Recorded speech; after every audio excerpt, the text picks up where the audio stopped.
Welcome everyone to another video.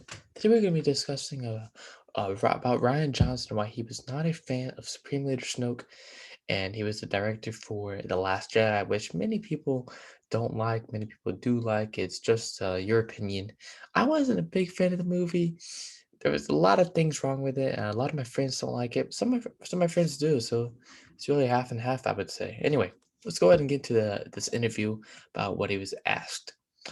She asked Ryan Johnson, given that there were no outlines or direction given to him, who he thought Snoke was. I shared with him my hope before the rise of Skywalker that he would turn out to be Darth Plagueis, especially since people returning from the dead in Star Wars is a feature, not a bug.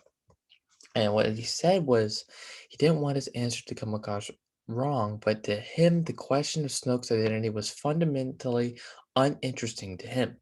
What he was interested in was Kylo, which now, I am definitely interested into Kylo because he was a grandson of Darth Vader. But I'm also interested into Snoke because Snoke could be anybody. The Force Awakens didn't prove uh, didn't make him anybody yet, so he could have made him anybody he wanted to.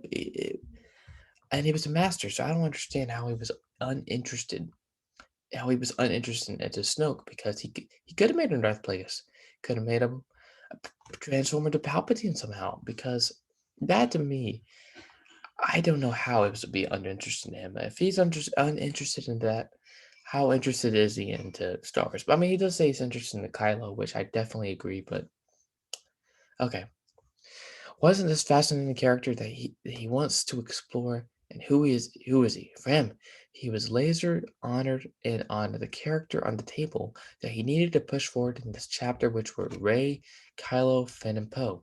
All right, those four. How did he move them to the next step? He said this: Snoke was a bad father figure to Kylo, basically. Dark side.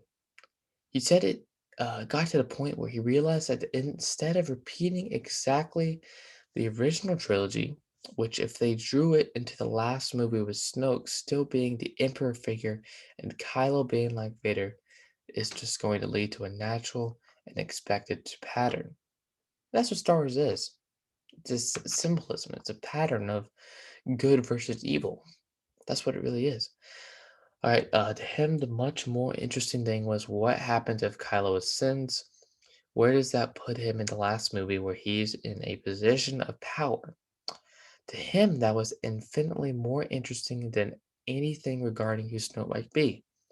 His focus for those scenes at Snoke was how they could best serve one of the main characters. Now, okay, I mean, I see where he's coming from. I really do. I really do.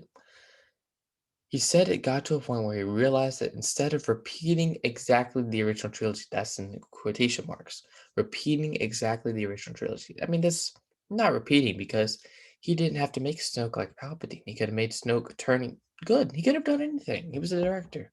He was in charge.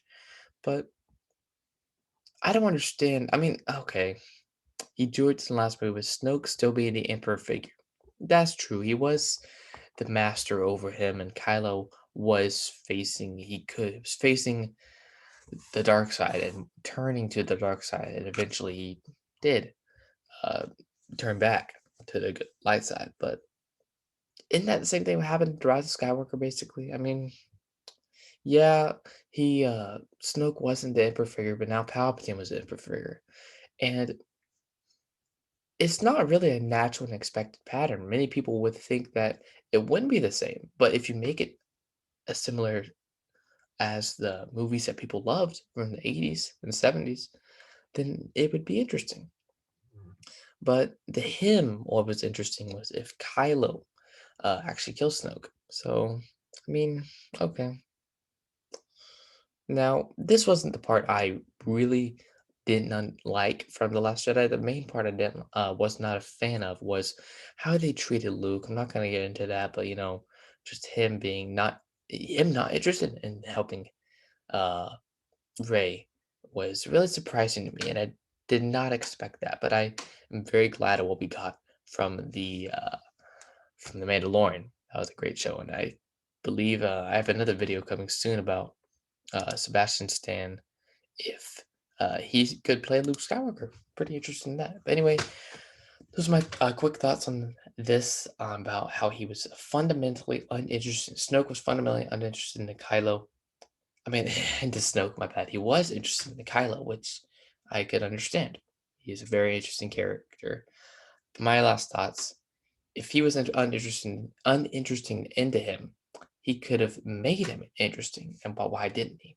A little something going on there, maybe. Okay, that's going to be it for this video. Hope everyone enjoyed it. Don't forget to like and subscribe. And I'll see you all in the next video. Remember, the forces will be with you always.